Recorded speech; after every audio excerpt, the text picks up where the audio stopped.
Bismillahirrahmanirrahim. Assalamualaikum warahmatullahi wabarakatuh. Perkenalkan, saya Sinawang Anuria Arfanti selaku moderator dari kelompok 3.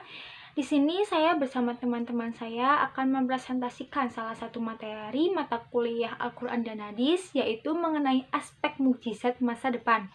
Tetapi sebelum itu, saya ucapkan terima kasih kepada Ibu Siti Majidah LCMA selaku dosen mata kuliah Al-Quran dan Hadis yang telah memberikan kesempatan kepada kelompok kami untuk mempresentasikan materi ini. Sebelum lanjut ke materi, kami dari kelompok 3 mohon izin untuk memperkenalkan diri masing-masing. Perkenalkan, nama saya Wulandari. Perkenalkan, nama saya Ulia Auliana. Perkenalkan, nama saya Valian Chandra. Perkenalkan, nama saya Nakula Bagas Rahma Maulana. Perkenalkan, nama saya Dini Septianika. Perkenalkan, nama saya Taufik Ramadan. Perkenalkan, nama saya Deviana Ardiani Ikhwan. Perkenalkan, nama saya Alvina Putri Diani. Untuk pembahasan yang pertama yaitu mengenai pengertian mukjizat yang akan disampaikan oleh Saudari Wulandari. Teman semuanya, di sini aku bakal menjelaskan tentang mukjizat. Apa sih yang dimaksud dengan mukjizat? Mukjizat menurut bahasa adalah sesuatu yang melemahkan atau mengalahkan. Nah, sedangkan menurut istilah adalah sesuatu yang luar biasa yang terjadi pada diri Nabi dan Rasul Allah Subhanahu wa taala dalam rangka untuk membuktikan bahwa dirinya adalah Nabi dan Rasul. Apabila ada seseorang selain Nabi dan Rasul yang diberikan kejadian luar biasa oleh Allah, maka itu tidak bisa dikatakan sebagai mukjizat, melainkan sebagai karomah. Nah, selain itu juga ada istilah irosat dan khawarik. Irosat adalah pertanda yang terjadi untuk menunjukkan tanda kelahiran seorang nabi. Sedangkan khawarik adalah kejadian yang terjadi dalam keadaan yang luar biasa. Dan untuk pembahasan yang kedua yaitu mengenai ciri-ciri mukjizat yang akan dijelaskan oleh Saudari Ulia Auliana. Baik, di sini saya akan menjelaskan mengenai ciri-ciri mukjizat. Yang pertama yaitu mukjizat berasal dari Allah Subhanahu wa taala. Yang kedua yaitu mukjizat timbul atau datang secara tiba-tiba tanpa unsur kesengajaan. Yang ketiga adalah tidak bisa dinalar oleh akal pikiran manusia. Yang keempat adalah terjadi pada seorang nabi ataupun rasul. Seorang manusia biasa tidak memiliki mukjizat. Yang kelima adalah sebagai bukti bahwa kebenaran ajaran Allah Subhanahu wa taala itu benar. Terus yang terakhir yaitu berguna untuk melemahkan hujah atau sanggahan orang kafir yang mengingkarnya atau yang tidak percaya terhadap mukjizat tersebut. Dan untuk pembahasan yang selanjutnya yaitu tepatnya pembahasan yang ketiga yaitu mengenai macam-macam mukjizat yang akan disampaikan oleh saya sendiri.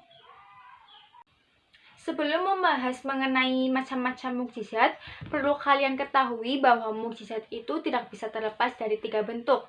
Yang pertama itu ilmu, yang kedua itu kemampuan atau kekuatan, dan yang ketiga itu kecukupan. Oke, mari kita bahas mengenai macam-macam mukjizat. Mukjizat yang pertama itu disebut dengan mukjizat kauniyah. Mukjizat ini berhubungan dengan peristiwa alam. Contohnya itu terbelahnya bulan oleh Nabi Muhammad SAW dan juga terbelahnya Laut Merah oleh tongkat Nabi Musa alaihissalam. Yang kedua itu disebut mukjizat syahsyah. Mukjizat ini berhubungan langsung dengan tubuh seorang nabi atau rasul. Contoh peristiwanya itu ada 3. Yang pertama itu peristiwa keluarnya air dari celah-celah jari Nabi Muhammad SAW.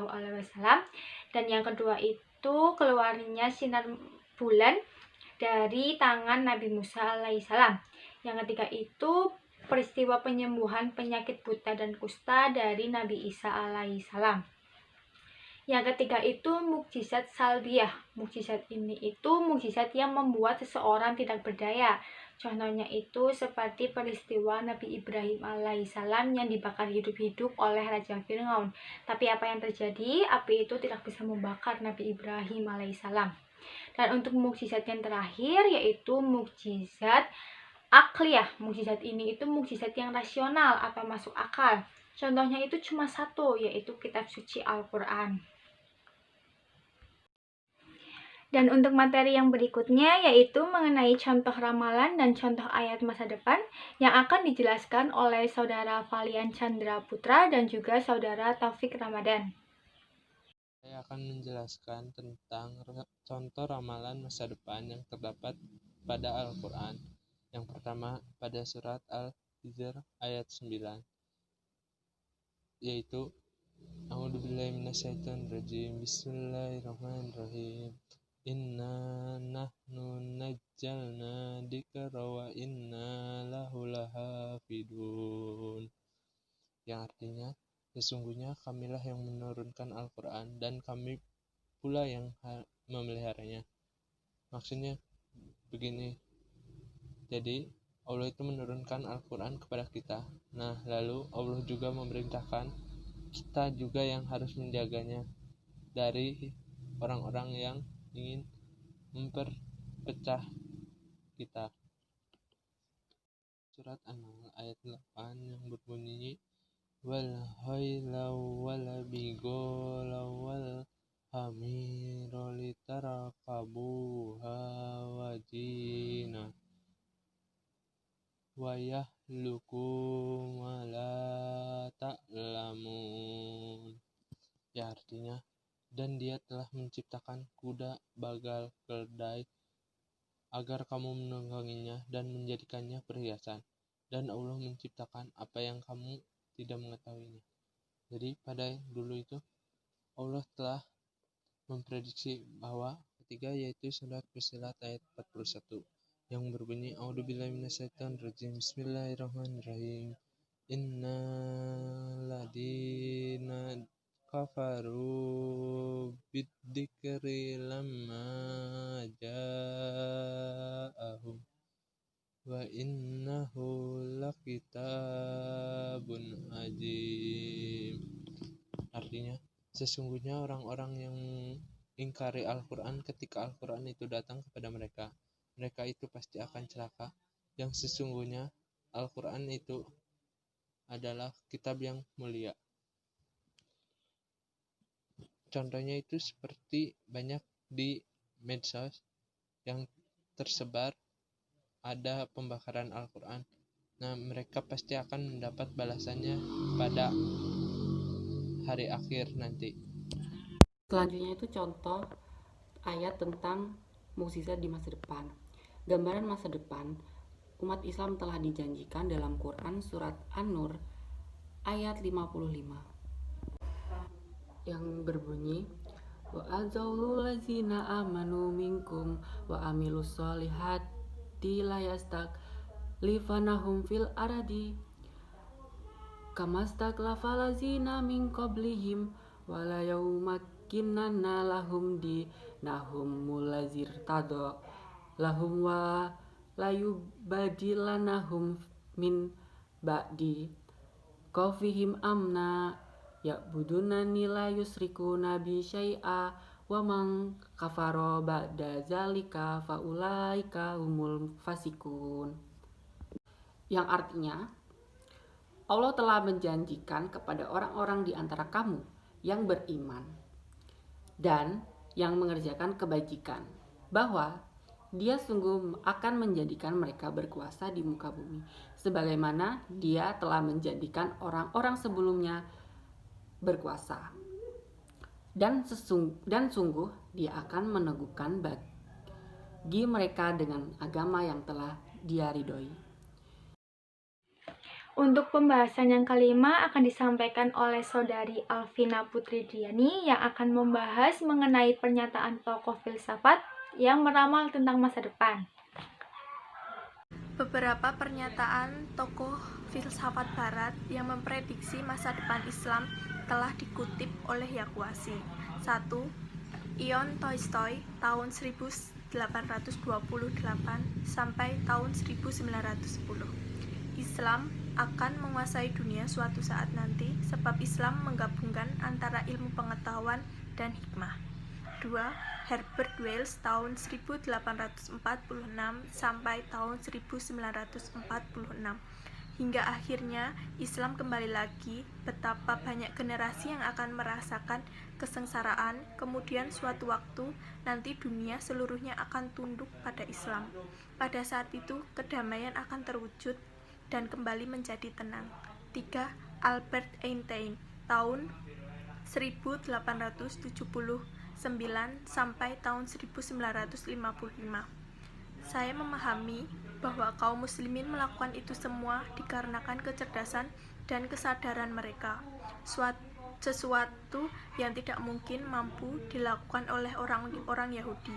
Dalam Islam ada kekuatan dan hikmah yang akan membawa kepada kedamaian. 4. Houston Smith, tahun 1919. Ada yang lebih baik daripada keimanan yang kita anut sekarang. Ini, dialah Islam. Jika kita mau membuka hati dan akal kita, itu akan sangat baik bagi kita. Dan untuk materi yang terakhir yaitu mengenai kemukjizatan Al-Quran di masa yang akan datang, yang akan disampaikan oleh Saudara Nakula Bagas Rahma Maulana, Saudari Deviana Ardiani Ikhwan, dan Saudari Dini Septianika. Teman-teman, saya akan menjelaskan tentang tema-tema Al-Quran yang berkaitan dengan peristiwa-peristiwa masa depan. Kalamullah dalam surah Al-Qamar ayat 43-45 yang bercerita tentang kaum musyrikin Quraisy yang bisa dikalahkan oleh kaum muslimin. Akufarukum khairum min ulaikum am lakum bara'atun fis-sur am yakuluna nahnu jami'um muntasir sayuhzamul jam'u wa yuwallunad dubur, yang artinya, apakah orang-orang kafir di lingkungan kaum musyrikin lebih baik dari mereka, ataukah kamu telah mempunyai jaminan kebebasan dari azab dalam kitab-kitab terdahulu? Atau mereka mengatakan kami ini golongan yang bersatu, yang pasti menang.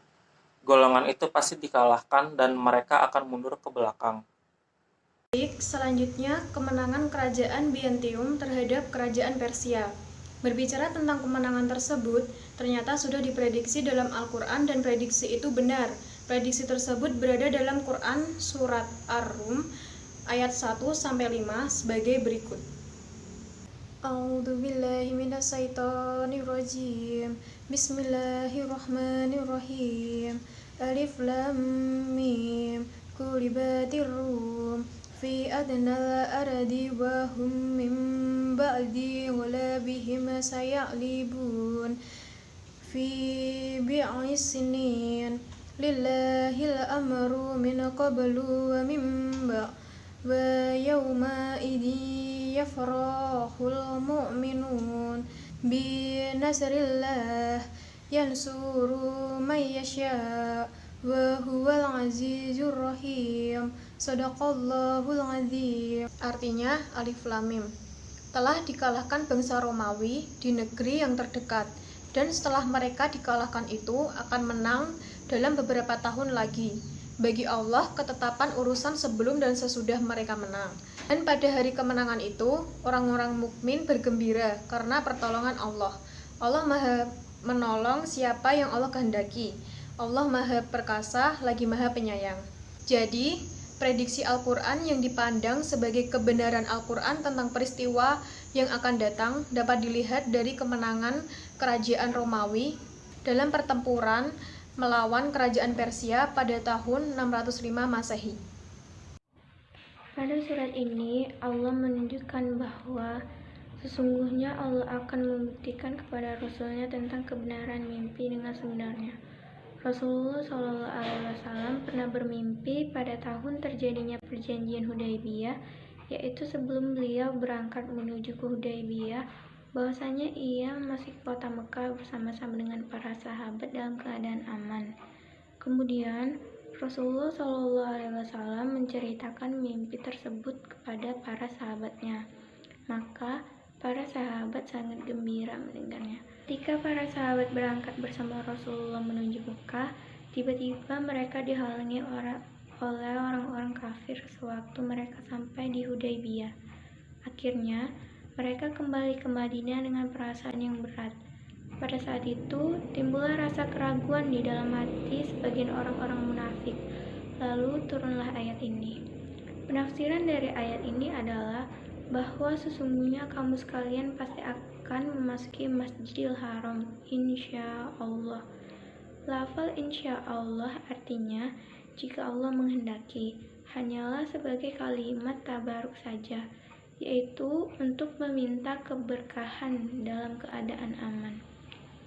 Sebelum kalian memasuki Mekah, ada kemenangan yang dekat, yaitu Rasulullah berhasil menaklukkan tanah Khaybar. Kemudian mimpi itu menjadi kenyataan pada tahun berikutnya. Oke, mari kita tutup presentasi ini dengan mengucap hamdalah, alhamdulillahirobbilalamin.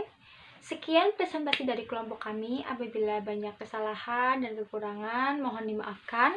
Wabillahi taufiq wal hidayah. Wassalamualaikum warahmatullahi wabarakatuh.